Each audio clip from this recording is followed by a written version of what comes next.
Buenas noches, Dios les bendiga a todos. Vamos a entrar a nuestra tarea, nuestro compromiso con Dios. Evangelio según San Juan, el capítulo 9, el versículo 2 y 3, dice así. Y le preguntaron sus discípulos, diciendo: Rabí, ¿quién pecó, este o sus padres, para que haya nacido ciego? Respondió Jesús: no es que pecó este ni sus padres, sino para que las obras de Dios se manifiesten en él. Bueno, esta historia se refiere a un hombre que Jesús sanó. La Biblia nos dice que era ciego de nacimiento, o sea, había nacido sin ojos,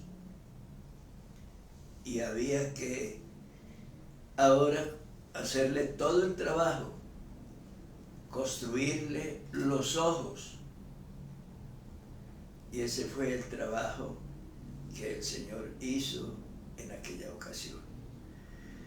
Para la gente que miraban, que veían continuamente a este hombre por la calle, mendigando, pidiendo, pues había en la mente de las personas muchos interrogantes, porque se preguntaban diciendo, bueno, para este tipo de casos, de males, tiene que haber nacido, venir de una familia, de una estirpe muy mala,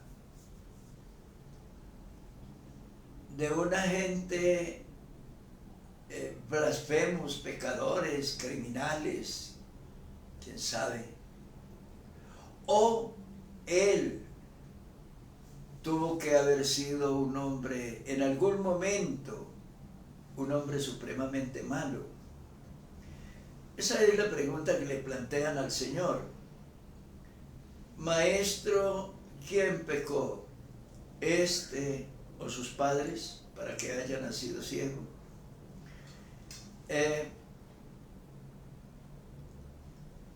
Ellos tenían, los judíos tenían, o en aquellos tiempos, la creencia, por muchos ejemplos que hay en la Biblia, de personas que por causa de un pecado, de una rebelión, pues recibieron un tipo de azote, de castigo.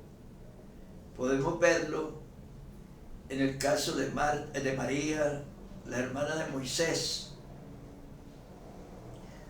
Dice que se levantó contra Moisés y con palabras, y con injurias, con calumnias, lo injurió públicamente, y a raíz de eso recibió un castigo. La Biblia dice que fue castigada con una lepra que le apareció en la frente, en el rostro.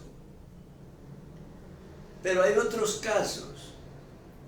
El caso, por ejemplo, del rey Usías, que entró al templo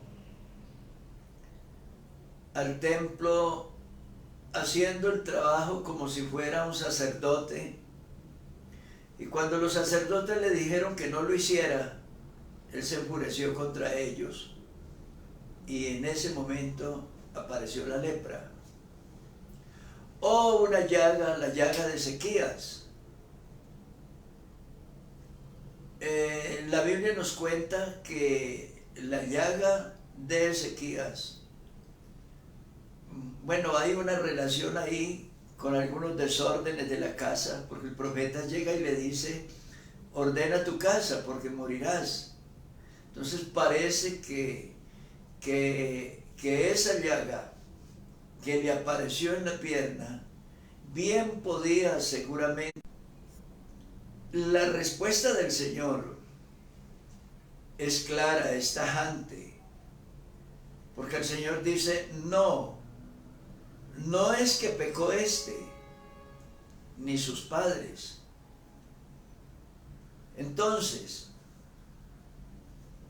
la respuesta de ellos, o sea, lo que ellos tenían en la cabeza, ya no es una situación que tenga una base para apuntalar su argumento. En este caso, nos tenemos que ir más atrás, a algo más ancestral, a una situación primigenia que sucedió en el Edén, cuando el hombre pecó. Y cuando el hombre pecó, entonces sobre el hombre cayeron una cantidad de efectos corrosivos y malignos, la muerte, la vejez, la enfermedad y muchas otras cosas que vinieron golpeando a la raza humana a partir de ese momento. Entonces, según este texto, lo que aparece aquí es una consecuencia de una raza caída que viene desde el Edén. Y ahí aparecen los dolores y los sufrimientos que nosotros vemos a diario, en la calle, en la plaza, por todas partes. Vemos sufrimiento, angustia, dolor, tristeza, enfermedad, vejez, muerte. Y todo tiene un origen, dice la Biblia. La muerte o el pecado entró en el mundo por un hombre, y por el pecado la muerte. Así la muerte pasó a todos los hombres, por cuanto todos pecaron. Dejemos eso ahí, y para tratar de dilucidar un poco este relato de esta tarde, nos referimos en el capítulo 5 de San Juan al caso de un paralítico. La Biblia lo llama el paralítico de Betesda. La Biblia nos cuenta que el Señor Jesús sanó a este paralítico. Y cuando el Señor sanó a este paralítico, la gente se amotinó para observar lo que había sucedido, y el Señor desapareció de entre la multitud. Y el hombre que había sido sanado no pudo retener completamente la figura, el rostro de aquella persona que lo había sanado. La Biblia nos cuenta que luego más adelante, Jesús halló al hombre, lo halló en el templo y le dijo: mira, has sido sanado, no peques para que no te venga alguna cosa peor. Entonces, esto lo podemos entender de la siguiente manera. El Señor nos quiere decir aquí que hay enfermedades que el hombre las acarrea, las recibe por causa de una vida desgarrada, desorientada, perniciosa, de una vida mala, de una vida entregada a un vicio, a un comportamiento malo, a unos excesos de pecado, de vicio, de corrupción, de maldad. Y ahí la persona puede adquirir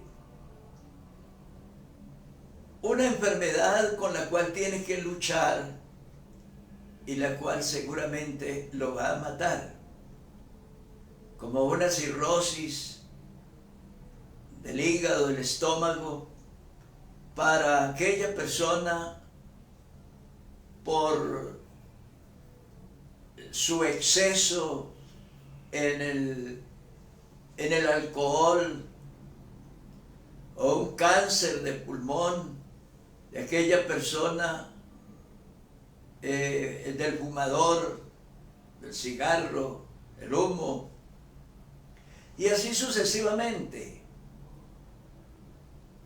Entonces, no basta que la persona llegue a la iglesia pidiendo una sanidad divina porque viene del mundo abrumado por una dolencia y llegue a la iglesia para ser sanado, sino que la sanidad y la redención tiene que ser completa.